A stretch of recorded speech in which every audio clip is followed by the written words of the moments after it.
Welcome back to Sunrise on the Hill. Another candidate has thrown their hat in the ring to run for DC Mayor. Engineer and attorney Talib Karim Muhammad announced his campaign for the seat this week. He's the co-founder and executive director of STEM for Us and founder and CEO of Abe Legal, an AI-driven compliance platform.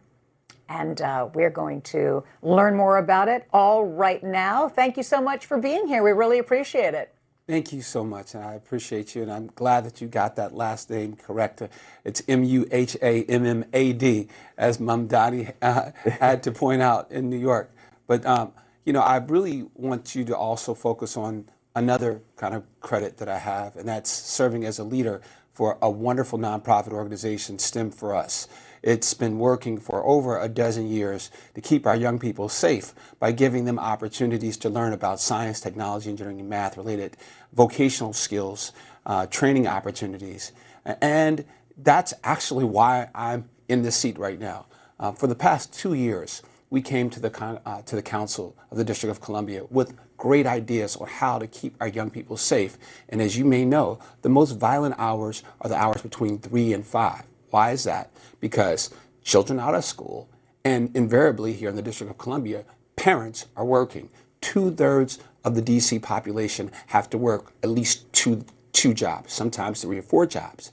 And so they can't go and pick their children up after school and make sure that they're safe. So what we wanted to do is to make sure that those children had a safe place and that we actually helped them to get their homework done. As you also may know, that homework preparation is one of the top determinants of whether or not a child is going to be either engaged or disruptive the next day. And so we wanted to fix that problem as well. And so for 2 years, we came to the council with a proposal for a pilot for a universal STEM after-school program. Wonderful idea, everybody told us. However, the first year they said they ran out of money. Yet, they found over $500 million to give to the billionaires who own the Washington Wizards. They said, come back next year. And so we did. And they said, and this time when you come back, exactly. And when this year you come back, make sure you talk to all the council members. So we did that. And once again, they said they not only didn't have money for ours, but they cut $1.5 billion from other programs that benefited our youth, our elders, and even our public safety. And guess what? 2 days later, after saying they didn't have any money for us, they awarded that $1.5 billion to the billionaires who own the Washington Commanders.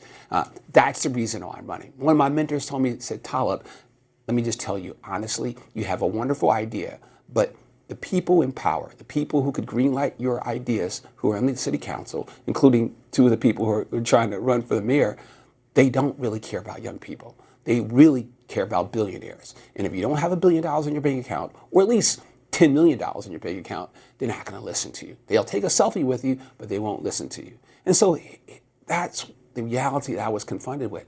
And then he said one other thing. He said, Talib, I know nobody really knows you, but look, Mamdani was at 1% when he got started a year ago. If he can do it in New York, you can do it in DC. And so I thought that maybe, you know, the Almighty was trying to tell me something, that maybe, you know, that people had enough. Maybe, you know, it was time for a change.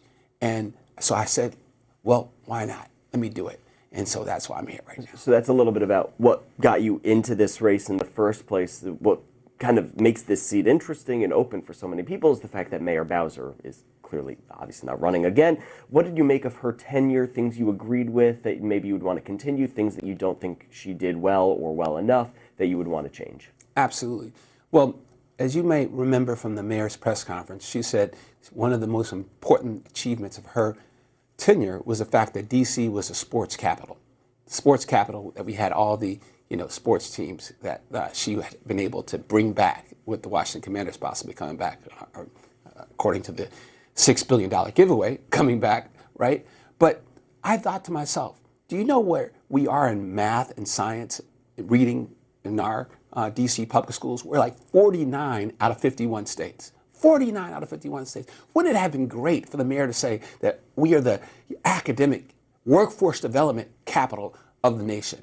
Where are we in terms of affordability? We're almost dead last in terms of affordability. Under her administration, costs have skyrocketed almost 150% over the past 12 years. Even in the past 4 years under the current administration with one of the other members of the council running, under her watch, we've increased almost 40%. So then look at the issue of crime. The council and the mayor were before members of Congress just recently. And one of the members of Congress asked, Mayor, do you know how many murders have occurred under your watch? She couldn't tell them. He said, well, would you believe that it's over 2,000 murders?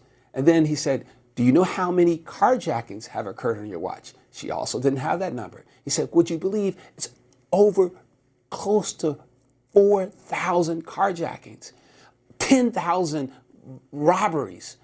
And what I'm saying is, wouldn't it have been great for the mayor to be able to say that DC under her watch became the safest, became the most affordable, and preferably that we ended this tenure of being even a non-state and actually being a state? We only have 30 seconds left. So where would you get the money to do the things you want to do? Absolutely. Well, one of the things that we would be able to do, first and foremost, we have a great idea, particularly to make things more affordable. It's called the UBI app. I'm a software developer. And we've come up with an idea to actually put money in the pockets of those parents who have to work 2 and 3 jobs. So that's going to cost some money. One of the things, do you know that we spend close to $1 billion on the cost of crime? And so by having that universal after school program, having, again, a surge of fathers in homes so we could actually make sure that our young people are mentored, making sure that our workers have a safe place where they can come to work and feel respected, and at our restaurants actually have people filling in them, we will generate the additional revenue. And we're going to also renegotiate that $6 billion giveaway to the Washington Commanders. Talib, thank you so much for joining us. Best of luck on the campaign. Look forward to talking to you and the other members running throughout this campaign. It should be a fun one. Yeah, wonderful to have you with us. Thanks. Thank you so much. And don't forget, vote Talib. Okay. Thank you.